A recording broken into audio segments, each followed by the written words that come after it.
All right. So if you're setting up your billing or adding a user, it starts with the same step. Basically, if you go here and you say add payment method, it's going to ask you to create your user. As it will with my staff, you're going to create a user. So pretty simple. Let's go ahead and create a user real quick. We could put in their name or picture. We could put in John Doe at test.com. Now they're going to get an email, so I'm just going to use it, bossupsolutions.com. By the way, if you guys have not set up a cat doll, you should. This allows you an amazing amount of testing. And if people misspell something, like over the phone, Doe says, my name's Doe, and they change it to Dole, it's still going to get to your inbox on your catch-all.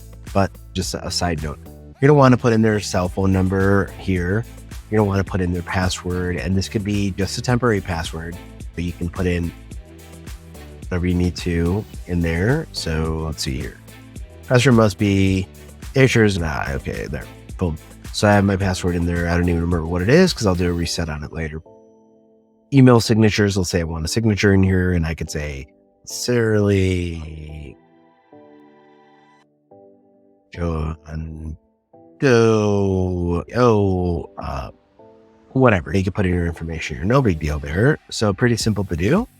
And you can hit save as you're going through these. That's your first part, right? But I want to continue editing this person. So what I'm going to do is open that back up. When it wants to open up, there you go. User permissions. All right, so here's your permissions. Now, we've probably provided you something you could import, but you're going to want to go ahead and turn on and off different things. You'll get more familiar with this. If you're unsure, I would recommend turning most everything off and starting from a very basic level and adding features as they need them. Not only for protection, but also for getting better use. A lot of systems, when people are overwhelmed with too much, they don't do anything. By giving them less to look at, you're going to get them to start working with it. So my suggestion here is turn off as much as you can. Like, for example, for a new user, here's what I would probably do. I would turn off, I would keep contacts, I would keep settings.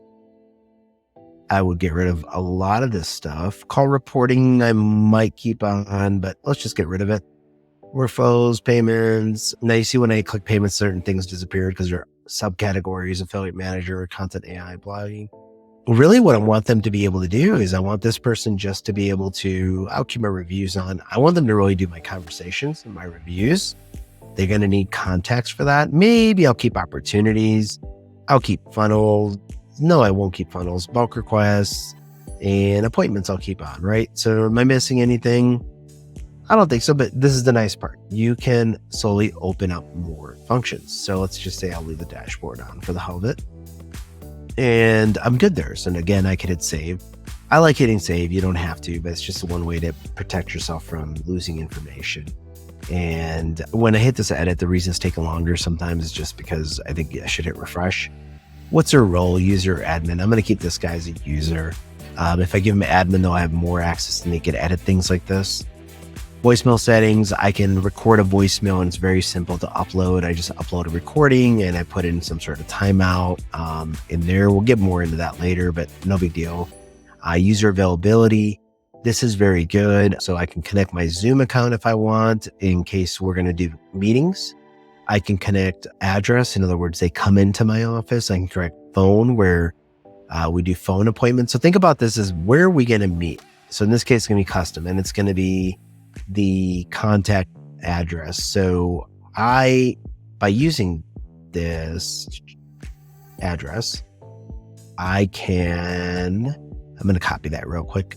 I'm going to go custom.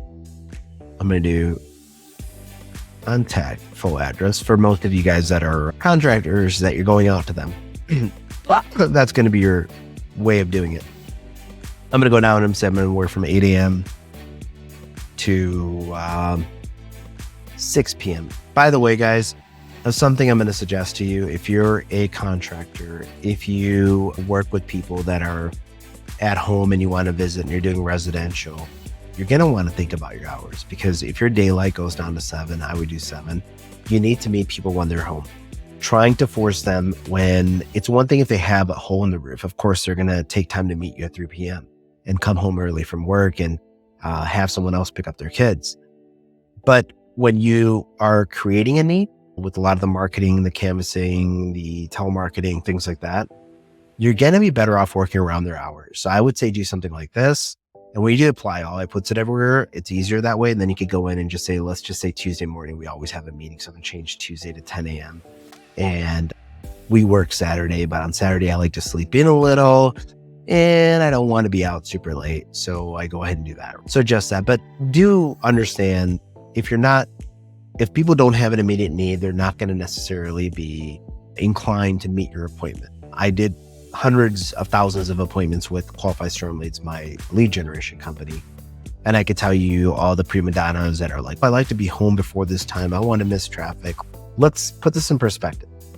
If I tell you that, hey, you can have a $10,000 check from me, but I need you to A, come to my location, and B, come to me during traffic hours.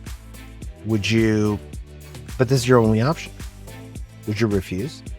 This is what people try to do. They're like, no, I need this, I need that. No, this is a short-term season. If you plan your business out right, for most of us, we're in a market where you can take a good portion of December, January, February off or working from the office. And why don't we work harder during the summer? Why don't we work harder during the hail, wind, fire season, whatever it might be, right? So to me, this is a big problem when I'm hiring. And this is something I would look at and make sure that people understand that, hey, you're going to overwork during these months, but you're going to get overpaid. You're going to make a lot of money. And then in these off months, you're going to not work as hard, but you can prepare for the next year. And also another sidebar note with this would be money management. You're going to make most of your money in the course of 3 to 4 months.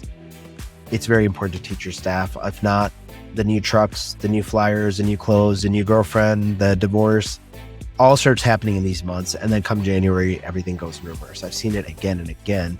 So I'm going to tell you guys, I think some time should be taken to train people in that as well. All right, user calendar configuration. If you have a Google Calendar or something like that, you put that. So I'm going to save this user. I'm not going to save the password. Okay, so Doe is now set up, easy user, voila, we got that. We go to calendars and we want to create our calendars. And that's going to be the next thing that we'll work